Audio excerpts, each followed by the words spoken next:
नमस्कार दोस्तों। अफ़गानिस्तान पर तालिबान का कब्जा हो गया है। राष्ट्रपति अशरफ गनी देश छोड़कर विदेश भाग चुके हैं। दोस्तों, इस वीडियो में अफ़गानिस्तान के मौजूदा हालात पर चर्चा करेंगे। जानेंगे तालिबान का उदय कैसे हुआ, जानेंगे उनके इतिहास को, जानेंगे कैसे ओसामा बिन लादेन तालिबान के साथ जुड़ा हुआ था और अमेरिका ने कैसे अफ़गानिस्तान में हस्तक्षेप कर तालिबान को मिटाने का संकल्प लिया था। तो बने रहें वीडियो के अंत तक, और यदि चैनल पर नए हैं तो चैनल को सब्सक्राइब कर बेल आइकन जरूर प्रेस कर लें। सन 1950 से 1990 के बीच इन दिनों अमेरिका और सोवियत यूनियन में शीत युद्ध चल रहा था। दोनों ही देश अपने वैचारिक और भौगोलिक स्तर पर अपना विस्तार करने के लिए एड़ी चोटी का जोड़ लगा रहे थे। इसी कड़ी में सन 1979 में सोवियत यूनियन ने अफ़गानिस्तान पर हमला कर दिया और इस हमले को अमेरिका बर्दाश्त नहीं कर सका और यहीं से तालिबान की कहानी शुरू होती है। तालिबान का उदय यहीं से शुरू होता है। कहा जाता है कि तालिबान के उदय में अमेरिका का महत्वपूर्ण हाथ था। तो दोस्तों, सोवियत यूनियन के बढ़ते प्रभाव को देखते हुए अमेरिका ने सोवियत यूनियन से बदला लेने की ठानी और उसने अफ़गानिस्तान में एक इस्लामिक कट्टरपंथी, इस्लामिक आइडियोलॉजी के कट्टर समर्थक रहे मुजाहिदीन को समर्थन देना शुरू कर दिया। दोस्तों, कौन थे मुजाहिदीन, कहाँ से आए थे? दरअसल मुजाहिदीन एक लोकल लड़ाकू थे, गोरिल्ला फाइटर्स थे जो पहाड़ों पर रहकर युद्ध किया करते थे। धीरे धीरे इनका प्रभाव बढ़ने लगा।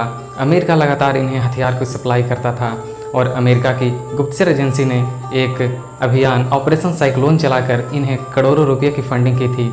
ये इतने ज़्यादा शक्तिशाली हो गए कि इनके पास अत्याधुनिक हथियारें जैसे बहुत इनके पास विकसित हो गया और ये धीरे धीरे पूरे अफ़गानिस्तान पर अपना प्रभाव बनाने लगे।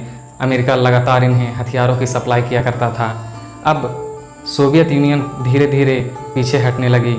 मुजाहिदीनों का खास मकसद यही था कि अफ़गानिस्तान से सोवियत यूनियन को पीछे हटाना, अफ़गानिस्तान से सोवियत यूनियन के सैनिकों को अपने देश वापस भेजना। तो इनका यह मकसद कामयाब भी हो गया और धीरे धीरे 1989 में सोवियत यूनियन ने अपने सैनिक वापस बुला लिए। मुजाहिदीनों की बहुत बड़ी जीत थी। सोवियत सेना के हटते ही अफ़गानिस्तान में चुनाव कराए जाते हैं और नए संविधान का निर्माण किया जाता है। नजीबुल्लाह चुनाव के बाद नए राष्ट्रपति के रूप में शपथ लेते हैं और अफ़गानिस्तान को एक इस्लामिक स्टेट के तौर पर घोषित किया जाता है और जो सोवियत के वजह से यहाँ कम्युनिज्म आ गई थी उसको जड़ से ख़त्म कर दिया जाता है। अपनी सेना वापस ले जाने पर भी सोवियत यूनियन लगातार राष्ट्रपति नजीबुल्लाह की मदद करते रहता है, उन्हें लगातार फंडिंग करता रहता है और अमेरिका भी इधर मुजाहिदीन को हथियार सप्लाई करते रहता है। दोस्तों, शीत युद्ध जारी रहती है लेकिन टर्निंग पॉइंट आता है सन 1992 में। बात सन 1992 की है जब अफ़गानिस्तान में चल रहे सिविल वार में मुजाहिदीन अमेरिका की सह पर जीत जाते हैं और नए राष्ट्रपति बनते हैं बुरहानुद्दीन रब्बानी। यह इस्लामिक कट्टरपंथी की मुजाहिदीनों की बड़ी जीत थी और इसी कड़ी में अमेरिका का सह लगातार उन्हें मिलता रहता है। अब उदय होता है तालिबान का, जब तालिबान बुरहानुद्दीन रब्बानी को सत्ता से उखाड़ फेंकता है।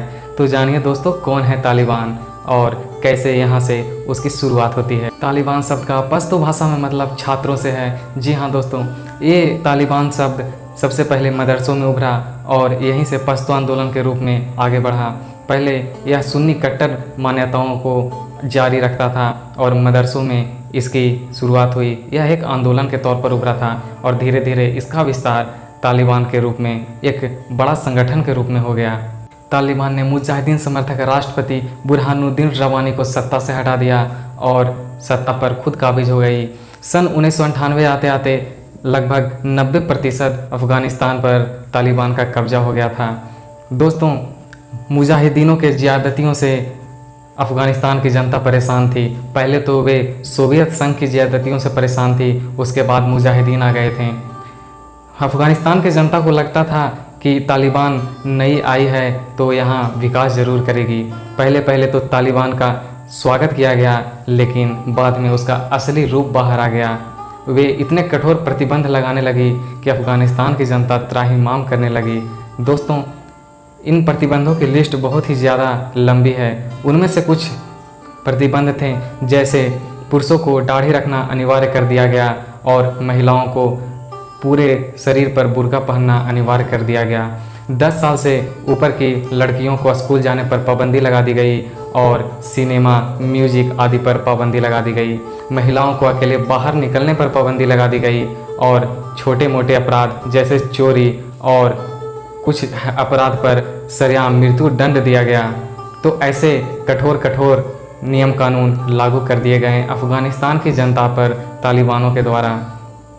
शुरू में तो तालिबान ने सड़क और बेसिक इंफ्रास्ट्रक्चर को बहुत ही ज़्यादा मजबूत किया था, तो तालिबानियों ने उनका स्वागत किया था। तालिबान के शासन के कुछ दिन बाद एक मुजाहिदीनों का ग्रुप जिसका नेता अहमद शाह मसूद था, उसने तालिबान के खिलाफ युद्ध छेड़ दिया।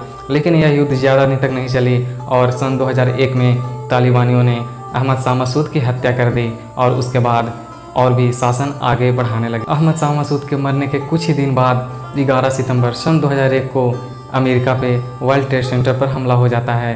दोस्तों, इसके बाद शुरू होती है अमेरिका की दखल अंदाजी। हमले की जिम्मेदारी ओसामा बिन लादेन लेता है और इसका संगठन का नाम था अलकायदा। दोस्तों, ओसामा बिन लादेन भागकर तालिबान के शरण में जाता है और तालिबान के यहाँ पनाह लेता है।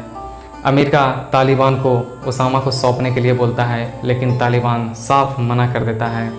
इसके बाद अमेरिका ने अफ़गानिस्तान में घुसकर लगातार हवाई हमले किए और कई तालिबानी ठिकानों को ध्वस्त किया। उसके बाद तालिबान धीरे धीरे पीछे हटने लगने और अमेरिकी सेना वहां धीरे धीरे अपने पैर पसारने लगी। तालिबान के सत्ता छोड़ने के बाद अमेरिका की दखल से हमीद करजई अफ़गानिस्तान के नए राष्ट्रपति बनते हैं। हमीद करजई को भारत के साथ अच्छे संबंधों के लिए याद किया जाता है। दोस्तों, इसके बाद अमेरिका वहां अपने सैनिकों को पोस्टिंग कर देता है और वहां शांति बहाल के लिए अपने सैनिकों को भेज देता है। धीरे धीरे सन 2020 में जब डोनाल्ड ट्रंप अमेरिका के राष्ट्रपति बनते हैं, उसके बाद वे तालिबानों से शांति वार्ता स्थापित करने की कोशिश करते हैं। वे चाहते हैं कि तालिबान अन्य आतंकवादी संगठन जैसे अलकायदा इत्यादि से नाता तोड़ ले, तो वे शांति समझौता करने के लिए तैयार होते हैं, लेकिन तालिबान इससे साफ इनकार कर देता है। उसके बाद जे बाइडेन नए राष्ट्रपति बनते हैं अमेरिका के और उन्होंने घोषणा कर दी कि अमेरिकी सेना अब अफ़गानिस्तान से पूरी तरह हट जाएगी। उसके बाद अमेरिकी सेना धीरे धीरे अफ़गानिस्तान से पीछे हटने लगती है और यहीं से तालिबान इसी को अपना जीत समझते हैं और धीरे धीरे पूरे अफ़गानिस्तान पर कब्जा करने लगते हैं। आज अफ़गानिस्तान की स्थिति ये हो गई है कि राष्ट्रपति अशरफ गनी को अफ़गानिस्तान छोड़कर भागना पड़ा और पूरे अफ़गानिस्तान पर तालिबानियों का कब्जा हो गया है और वहाँ वे सरकार स्थापित करने में लग गए हैं। दोस्तों, उम्मीद है वीडियो पसंद आई होगी। अगर अच्छी लगे तो चैनल को सब्सक्राइब कर और वीडियो को लाइक कर बेल आइकन जरूर दबा दें। बहुत बहुत धन्यवाद।